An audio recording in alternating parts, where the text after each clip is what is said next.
Hi, it's Snorgle. Welcome back to Exploring Minecraft, where I basically just travel the world, exploring Minecraft, making sure that last number goes up or down if you're thinking in the negatives, because I want to just check out Minecraft, see everything it has to offer, every possible way. Look at that view. That view is amazing. Oh my gosh. Snort? I've traveled 322 blocks from spawn. I'm going to travel another 322. Maybe more than that. Watch it. Careful. Not if I keep doing that.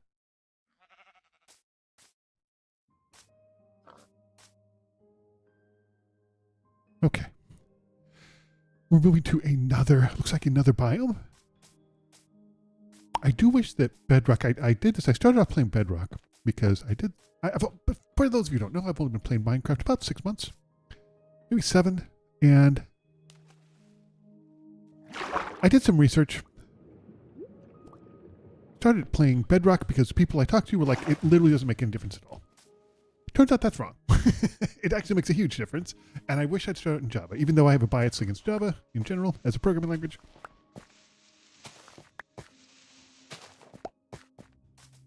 That's okay. It's okay. Everybody has their biases. True. Hello. How you doing? Looking good. You too. I wouldn't mind finding another woodland mansion. I just ran across one by accident. I know that's rare, but I did.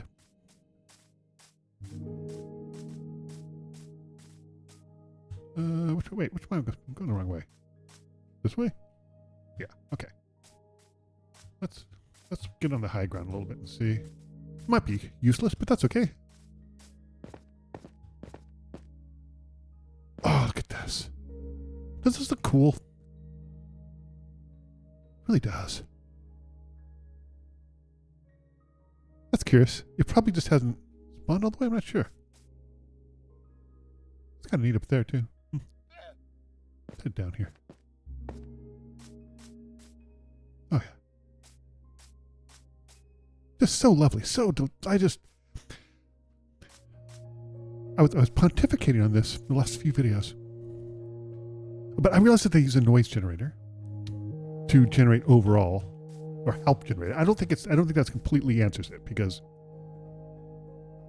there are clear parameters on how they switch biomes, and the biomes on individual, it would have to be tweaked. So, and the other thing is, it's very consistent, right? I know think about Perlin noise, and that's one of the things of it. But I think, what the heck? I think there's a lot of procedural rules going on when they do this. I don't think it's just noise. It's too thoughtful. You know what I mean? Oh, go over here. This is probably easier. Yeah. Oh heck yeah, much easier. Look at this. Oh hi, Bat. How you doing? I don't want those. I don't care. Oh, look at that. Look at that view. Oh my gosh.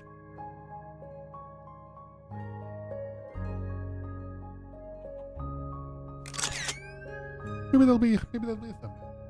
Maybe. Just amazing. Like times like that, that view, you just come over the crest and it's just this stunning view. That's amazing. Legitimately amazing. Hello, how you doing? So this is like Llama Island, maybe? Lots of llamas? All right. No need to spit. I'm leaving. I know I'm not a llama. I know. I got it. I'm aware. I'm not in denial about it. Let's go. Heck yeah. Good. I kind of like when we hit the open ocean. It just always feels like like when you hit the road, you know, as somebody who lived as a nomad for years. That feeling when you get your car's all packed up and you get into the car and you're like, well, let's head off. And typically I knew where I was going. It's funny. I never planned it that much when I was a nomad. I always allowed it to get up to about a couple of weeks, maybe 3 weeks before. And so I fell into a rut, right? And the rut I fell into, and it was more of a pattern, but because it worked for me. But it was 3 months was the really good spot to stay there. Maybe a little bit more, rarely less. But 3 months was really, look at that, that's so cool. 3 months was really the sweet spot for me. You really get to know an area, and it's time to move on. And so, you know, I know some people that would, I'm sure they would meticulously plan. No, and that was the point, right? I didn't meticulously plan. I got, well, first of all, I never stayed in any place in the high season because I'm a cheap Snorgle. Hey, look, one of those things. But also you get better deals, but also you kind of, if you're not there during the high season, you have more time to sort of explore and check things and really get to know, not the touristy part of it, right? But the people who just live there. Like, what's it like for them and what do they like? And that part's really cool. But I'd wait till about 2 or 3 weeks before. Maybe, you know, rarely a month, maybe 3 weeks. 3 weeks I'd start thinking about it, right? I just start kind of thinking about it. Maybe not do anything, just think. What do we got? Projectile protection 4, unbreaking 3. I don't think I need any of this, do I? What are my current paths? Yeah, that's better, I guess. I don't know what thorns is, but I guess it's fine. Okay, that's fine. Let's go down.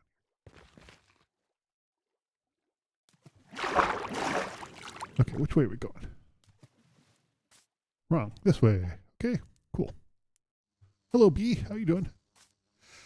And so then I'd start thinking about where can I go? And so, because, you know, I was working, of course. I work remotely. I've worked remotely for quite a long time before it was cool.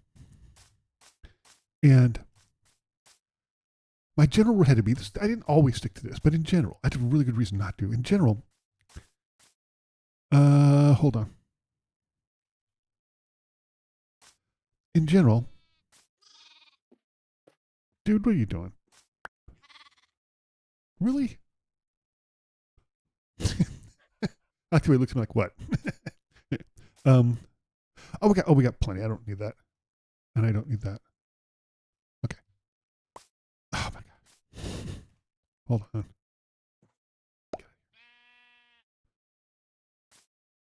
So I start looking, and I try to find some place that was within a day's drive. And I'm not one of those people who drives like 16 hours in a day.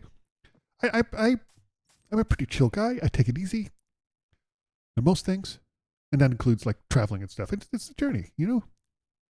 You don't need to kill yourself. You'll get there. Just find someplace nice.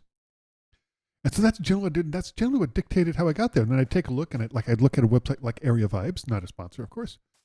And they give little detailed ratings on crime and how the city is and different things like that. That's not really intended for people visiting, but it's intended more for people moving to someplace. But it worked fairly well. Let's see, where are we going here? Guess we'll go over here. Yeah, and up here. Okay, there we go. And I just find a place, you know. Like I was staying in this place in northern Georgia, far north Georgia, like right at the base of the Appalachians, and I wasn't sure where to go next, you know. And I enjoyed the place. The guy that rented it was really nice, and that's the thing I learned, right, is that, please go away. Is that, boy, does somebody who's attentive, like this guy was not the best manager we had, but he was very attentive, always got back to us. Boy, does that go a long way, you know, like a long way. And so I was looking at that, where do I go? And looked around and I noticed that like I could take some back roads and make it to Asheville, North Carolina in like, I don't know, 4 or 5 hours. And so I looked at this one thing and said, oh, it's cool. This one back road goes through like a state park. And it sort of follows the river, and it just seemed delightful. So I packed some snacks and a sandwich and took that, and it was legitimately one of the most beautiful drives I've ever had in my entire life. I mean that. It was incredible. And Asheville too was a really cool town. It had some really serious. I stayed in a small town outside of Asheville called Montreat. I don't think that's doxing anything. I'm not there anymore. But Montreat was just a tiny little town outside of Black Mountain, which is a small town outside of Asheville. And the people we rented the place from, were not very nice. I'll just say that. Okay, we're going to do this because we're going on snow. And we don't want to fall in, because that sucks. Okay. Can we stay down here? Maybe. Whoa! Nope. Okay. Jump. What's that light coming from? See that? What's that coming from? I don't know. Maybe we'll go down a little bit. So, but that was my thing. And then after I stayed in Asheville, that was super fun, and I got to know it. And Asheville's a really cool town, and it's beautiful. Serious housing issues, because when we were there, it's probably so much worse now. There were a bunch of retired people who bought up the property, and then there were, of course, a bunch of vacation rentals, which I was not helping that at all, living there. But then there's also a lot of really very rich people, and so if you're starting out trying to get a house in Asheville to purchase a home, I think it would be extremely difficult. It'd be very, very hard. There's lots of challenges, and you know the city and the various cities around there too, like the suburbs of Asheville and stuff. I don't think that they were doing their citizens any favors too. They weren't really regulating it right, and they weren't, like, it was just kind of the Wild West. It was not great. Just saying. I think cities have to manage that stuff. I'm not against short-term rentals at all, but I think that it has to be managed. Otherwise, it can get out of control and cause housing prices to go way. Whoa! Look how far down that goes. Okay. Where am I going? I'm going this way, right? Yeah. How did I get myself into this terrible mess? How do I? I guess I can go over there. I think I can go over there and get up here from here. A little tricky. We can do it. So there we go. Okay. Whew. So then after I stayed in Asheville, I looked around, and I noticed that about a day's drive away, about a really casual. I mean, when I say like 8 hours, I don't mean like 8 hours in the car, keep going, never stop. Like no, I mean like drive a little bit, stop and get something to eat. If you see something that looks cool, go there. Just kind of noodling around, basically. And that I could go to a place. There was a ski resort, and this was in the summer. It wasn't in the winter. It was the off season. It might have been July, I think, because I think people were celebrating the 4th of July, I think. And I just noticed that I had at that point in time, I had never been to Pennsylvania at all. Like, I had no context for it at all. I think I knew a couple of people from Pennsylvania, and I had a friend who lived outside of Philadelphia for a while. And so I thought, okay, well, that's cool. Let's go do that. And so we stayed in this tiny little town, like about a couple of hours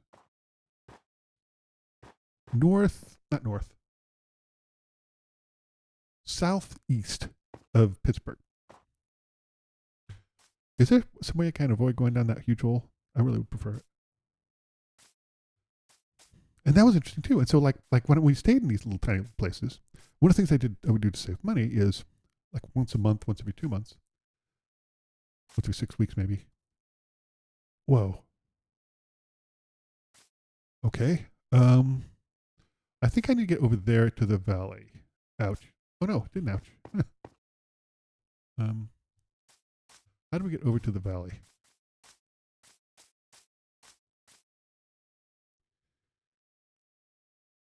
And so I would like let's say once every 6 weeks. I don't remember what my schedule was. I don't think it was once a month. And it was more than once every 2 weeks. So probably 6 weeks.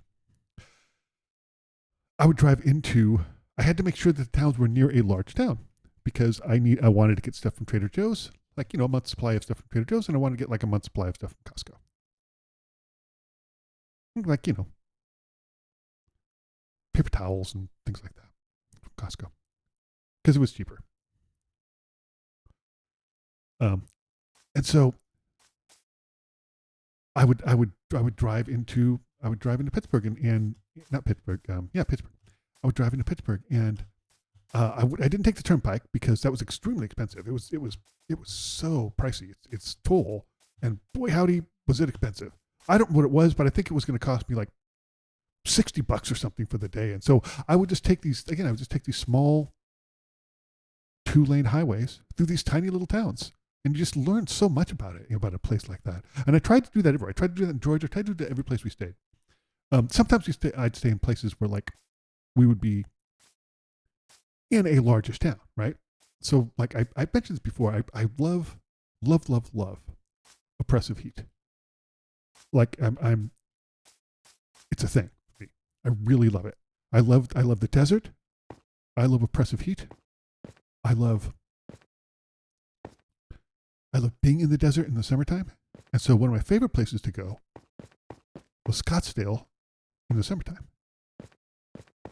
And the people there, the people who you were renting it from really loved it because, I mean, they make all their money. Essentially. They make virtually all their money. Just in, like, selling it to super rich people in,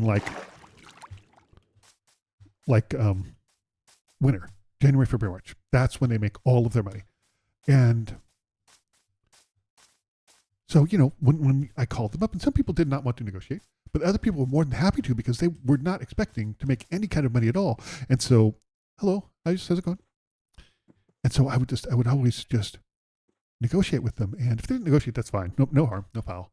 But a lot of them would. And we got a really great deal. My general thing was, before I started traveling, I was renting an apartment in a large Midwestern U.S. city, and I wanted, in general, overall, I wanted my rent to average to be what I was paying in rent there. That was my rule. And we got this place in Scottsdale where it was like, I'm trying to think. I don't remember how much was. We were paying less per month than they charged per week in the peak season. And the people were really nice. They were, wow, what the blurb? Okay, we need to get down here to go back up. I hate that. Let's go over. Maybe we can go over. We can go over here and see if we can just kind of cut across. That's better. I think that's better. But they were super happy about it. They were really psyched to have somebody stay there in the off season. And longer term, they were really.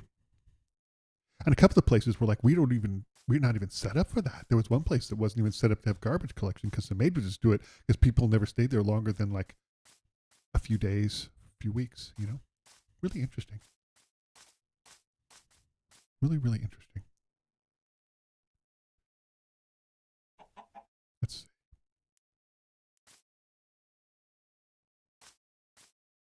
Yeah, that's death. Well, probably not death, probably.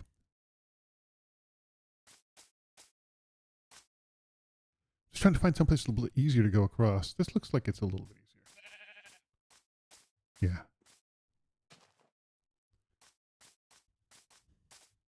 We're going through this in Georgia, going through these rural farming communities, and people were so nice.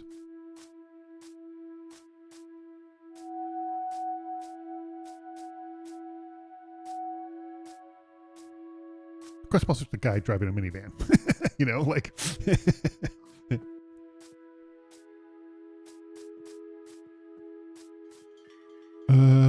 Let's see what we can do. Blink. We're kind of not quite going the exact way, but we're close. And I think we get through here and then kind of veer to the right a little bit, we should be okay. But Pennsylvania was interesting because they had these rolling hills that the only place I'd ever seen them before was like movies, you know? I'd never seen that kind of thing before at all. Like, never experienced that kind of country. Really interesting. I don't think I'd stay in Pennsylvania again though, because it was, for some reason, it was just like food and things like that were just so expensive. I don't know why, but they were really expensive. The cost of living there was high. And I think, okay, so I'll go on a little rant here. Why not? There's a grocery store in Pennsylvania called Giant Eagle. And because I traveled into the big city, I was in a smaller town, I traveled to these smaller towns, I noticed that Giant Eagle was extremely expensive. There's a Giant Eagle in the town that we stayed in. And Giant Eagle was extraordinarily expensive. And so I started doing some checking because I was suspicious. I'm not a suspicious person by nature in general. But I was suspicious of this, and I looked into it, and Giant Eagle was charging the people who lived in the small towns who didn't have a choice and had to shop at Giant Eagle because it was the only store in town. They charged a ton extra. It was, in some cases, almost double what they charged in the city. And so I have an irrational hatred of Giant Eagle. I didn't realize it's irrational and stupid, and I'm sure that there could have been business reasons for it, but I don't care.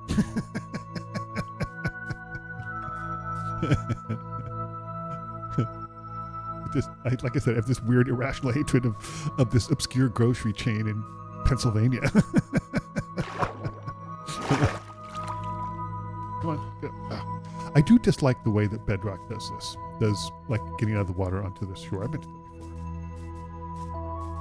Okay. Boink. Whoa, whoa, whoa, whoa. Excuse me. Sorry. Whoa. Can we do it without killing ourselves? Oh, yeah. Piece of cake. Oh, we're coming to a desert biome. I haven't seen. I mentioned this before too. I have not run across a forest temple, a forest pyramid, and it's a bit odd. I've run across a ton of. Oh, hey, look, this little village. Let's say hello. I've run across tons of desert temples. No forest temple. Not even one.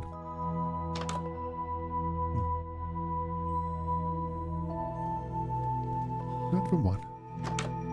Okay. Excuse me. By the way, you're a sharp dresser. Hello. Okay, one of those. A camel. Not seeing a desert temple. I was kind of expecting one. Not seeing it though. Like this is home to a librarian, perhaps? Yes, indeed. Or a potential librarian. I don't know if anybody lives there. Oh.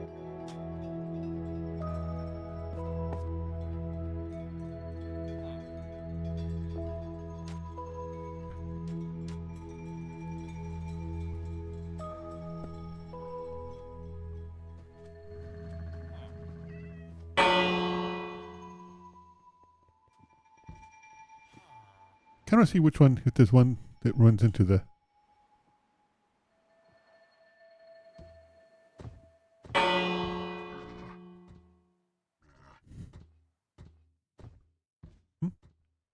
Doesn't that call him home? I thought that did, didn't it?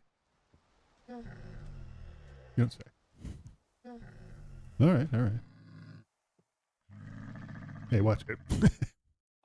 Okay.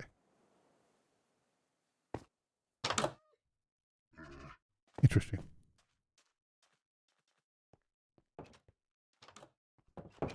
Okay.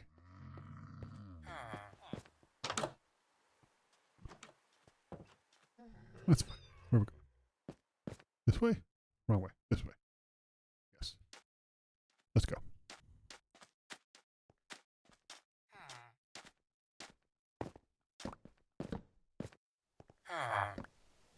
Librarian, what do they have? Bean of arthropods 2. That's kind of crappy. I mean, not that I'm looking to trade with them, but it's always really interesting to see these small towns and just how, like I said, how the people just didn't have a choice. You had to shop. I mean, you really did just have to shop at Giant Eagle. You could drive to another town, but there was just a Giant Eagle there too. Like they just had a lock. There wasn't a Safeway. There wasn't anything else. There was just Giant Eagle. They just had a lock on that entire region, and these towns just had to put up with it. And so, Giant Eagle would kind of take advantage of that, I think. Didn't seem nice to me. It could. Of course, I'm not a business guy, and I'm certainly not a grocer, so what do I know? Nothing. Just my ignorant perception. If you're aware of Giant Eagle and think why I'm full of crap, tell me so in the comments. Happy to have that conversation. I would be happy to enlighten it as to how Giant Eagle is not terrible. Because I did preface this by saying, it's an irrational hatred, right? I'm not saying it's completely rational at all. Oh no, it's not helping. This is not good. Can I go over here and do it? Yeah, I can go over here and do it. Okay. Go over here and go around. Yeah. Good.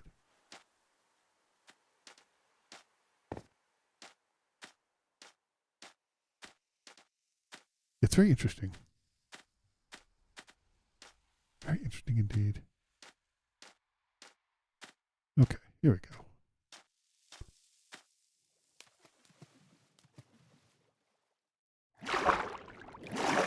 Oh, heck yeah.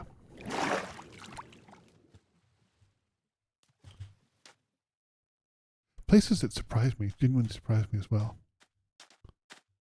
What's in here? Nothing. I sound so dejected. I wasn't really expecting anything. Sometimes you expect a nice surprise, though, and it's there. Sometimes you don't. It's not. It's fine. What can we see from over here? See stuff and things. We can see stuff and things. I think that's a Badlands over there. I like that. I approve of Badlands. I don't think it's one of my favorites. Probably second or third favorite, though. Desert is my favorite in real life and in Minecraft. I'm not going to say it's my favorite biome for every game because I don't think that's true, but it is in Minecraft.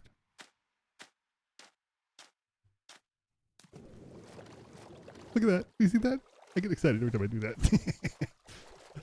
Look, I'm like the real Minecrafters. By the way, I don't think I am at all. Get over here.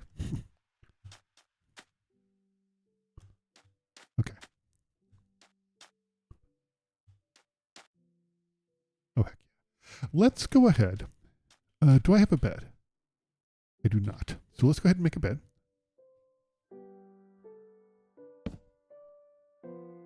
Do I have any... Do I have wood? I do. Yeah, let's go ahead and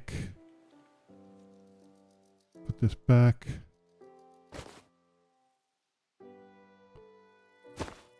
And then do this. And have a bed. Let's go to sleep. Lovely. Let's get going.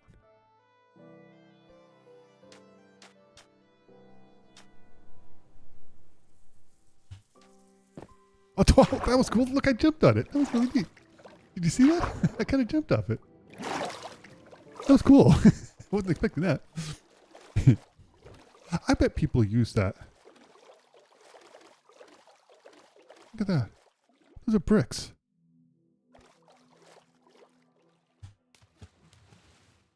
The heck? What are bricks doing here? I don't see anything else. Man, mate, that's so weird. And there's some on the ground, too.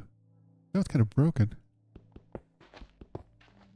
Wait, there's a... Why is there crying? Hold it. Wait. Is this a buried? No way. This is a completely... Uh-oh. This is a completely buried. Oh, wait, let's use this. Completely very ruined nether portal? No way.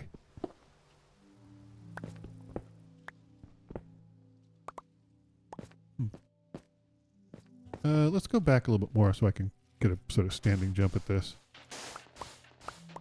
There. How we did that? How is that a... Wow, I have so many questions. I mean, I've seen some in the side of mountains, right?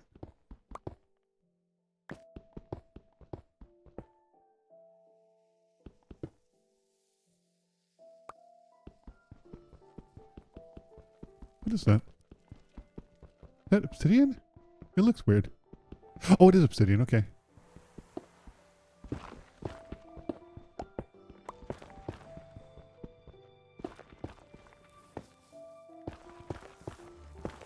Okay. Where's the goodies? Where's the loot? That's what a weird thing. Holy crap. I didn't know even that could even be a thing. I'm glad I stopped. Like, there's got to be some really great loot here, right? I mean, I realize that's silly reasoning, but right? Got to be this fantastic loot here somehow.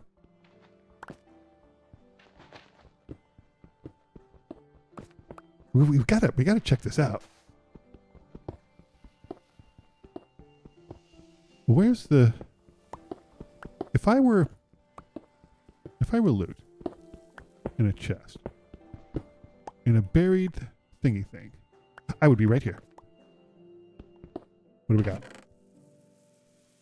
Fire charge, we got obsidian. Where's our other obsidian? There. I got everything else. I don't really need anything else. Smite 2, unbreaking. Yeah, I'm fine. Let's put some crap back in here, though, because there's some stuff I do not need. I don't need these. I don't need these.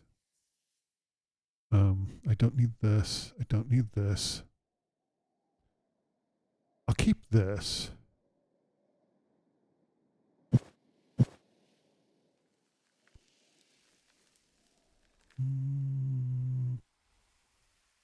Sure, put it there, why not? Wait. It's full? Oh. Sure, why not? Okay. That's super interesting. Okay, let's get rid of some of this crap. Nope. Whatever, let's leave it. I don't care. Where's my boat? Yeah, we're good. Okay.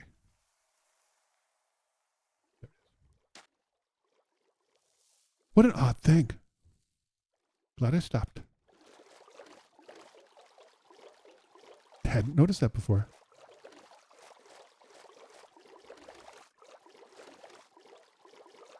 Very strange. We keep going this way, go that way. This way looks a little bit more interesting, I think. Let's go this way. Anyway, that's my hatred of giant eagle. I have a friend who's from Pennsylvania, and I mentioned my hatred of giant eagle. And she said, "Hey, I used to work for Giant Eagle." I'm not sure if she carries my same level of hatred for it, but she doesn't have I don't think she has a very positive view of Giant Eagle, to be honest. Probably for very different reasons. I'm sure.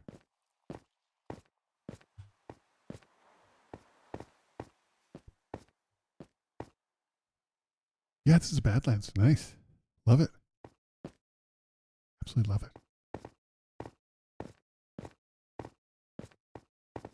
Nice colors. The color temperature of the light's always interesting in the biomes.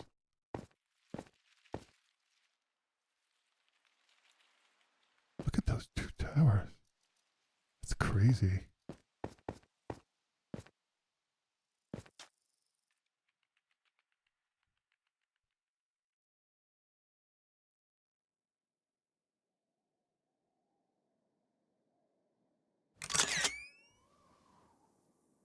So crazy. Ouch. Hold on. We can get rid of this, but this goes here.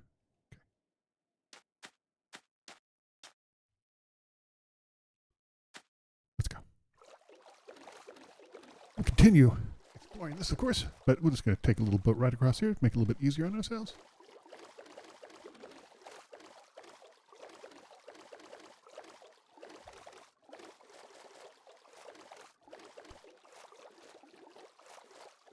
There we go. There we go. Yeah, that in the I wonder if there's ones that are completely below ground, like you don't even see a little bit of it. There has to be, right? I don't mean in caves either. I know that you can, at least I know that sometimes if you build one, if one built one, right?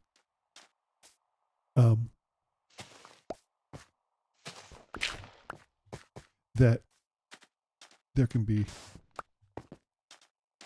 I'm trying to say here, that it can spawn in caves, right? It can manifest itself in a cave.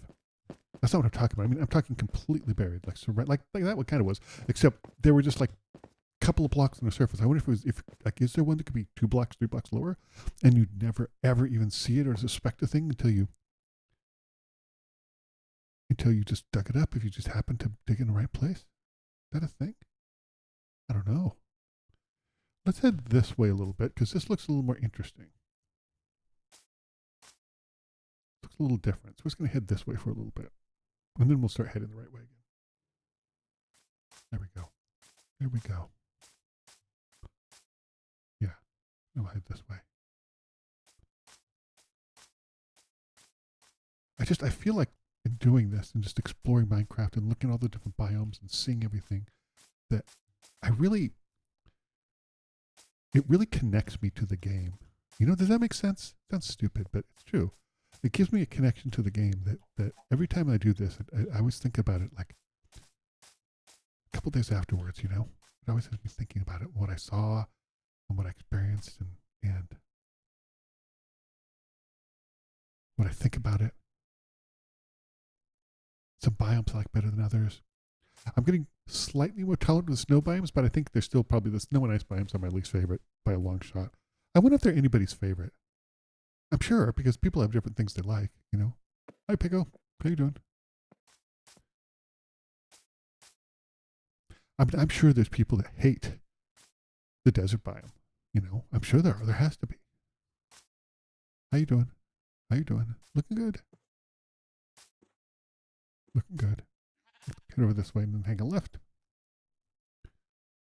Yeah. There we go. There we go.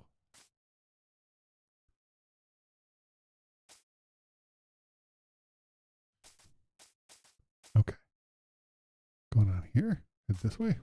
This is a big biome. This biome goes on for quite a while.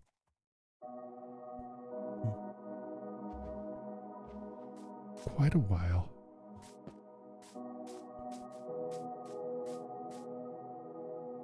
Hello, horsey. How you doing? How you doing? Okay, okay. Sorry to hear. Okay.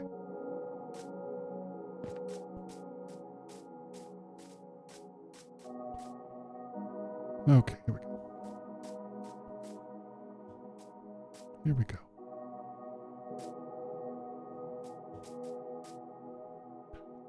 Okay. Maybe let's head over here, because it looks like we might be able to hit the ocean from there. Otherwise, it looks like it's mountains all the way down on that way. Which is fine, but it slows down my pace, and I prefer to do something not quite so treacherous all the time. Hello, hello. Yeah, we'll just kind of head down here. Oh, I did it again! That's so funny. I wonder what the mechanism for that is. I should try and see if I can do that in Java. Yeah, this looks a little bit easier. Definitely looks a little bit easier. Definitely. Okay. There was somebody on the Discord server mentioning that I like to experience all that Minecraft has to offer, and they were teasing me about about when I have to go to the end and fight the dragon. And I've mentioned this before, I don't do dragons. I never have. I don't like them. I don't want anything to do with them. I don't wish them harm. I don't wish them to succeed either. I just don't want anything to do with them. And they came up with a novel idea of how to go to the end and experience it without fighting the dragon. And really having anything to do with the dragon at all. Not just fighting it, but just having anything to do with it. I just don't want to interact with the dragon, good or bad, you know? And they came up with a novel way to do that. And I appreciate that. I appreciate that very much. Okay.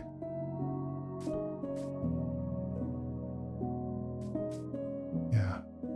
You know, I was listening to an interview with a lady who specializes in food history. And she had written a book recently about processed foods versus ultra-processed food. And she was talking about how processed foods, not all the time, but a lot of time, are processed in a way that, from a technical way, that allows large factories to do things the way that they would, like canning, do things the way that people would do in their home. But that ultra high processed foods do things that you can't do at home, or if you could, it would be extraordinarily difficult because you need specialized equipment and you have to buy stuff that's not readily available, and with just processed foods that's not the case.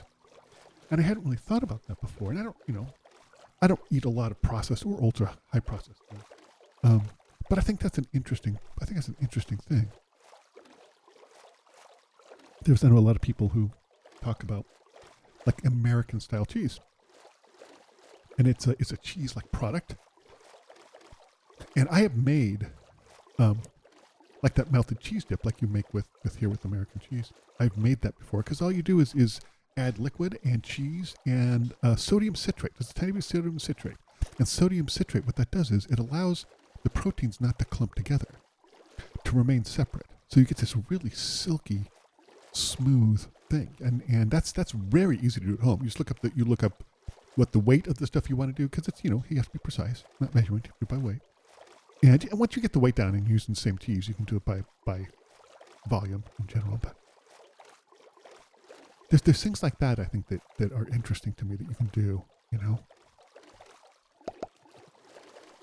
I think that's interesting. And I thought the whole conversation was interesting about ultra high processed foods versus high processed foods versus, I'm trying to find a nice way to dock, because the stupid boat sinks all the time and I just prefer something that's going to let me dock a little easier. Here we go. Right. Yeah, it was a really interesting conversation. Like, I like chili dogs or whatever. Like, what's the next guy? I don't eat them all the time, but it was a super interesting conversation just talking about that and the difference, because I know this like canned foods came from the Napoleon Army. And that's one of the things she was saying is that a lot of the food innovations, technical food innovations, we've had throughout history, not just modern history, but our history, was directly due to coming up with ways to feed the army, which I thought was really interesting. That was super interesting. The concept of enriching foods with more vitamins and minerals than they would normally be in is a direct result of that as well, according to her. It's very interesting, really fascinating, interesting stuff. I think we've come pretty far, and I left my, oh man, I did it, didn't I? I left my stupid, every single time. I'm such an idiot. I leave my dumb crafting table. I like the beds, I understand. The beds I get, right? Because that's the way it goes. You leave the beds there so that if I fall down a huge pit and die, I won't have to go back to spawn. That's my general. Let's take this, go this. put this back in here. Nope.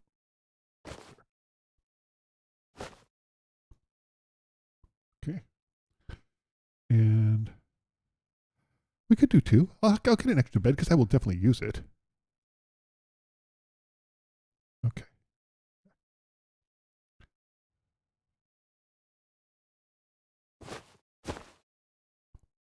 Okay. Let's take this up before we do anything. And set the bed down. Call it a night.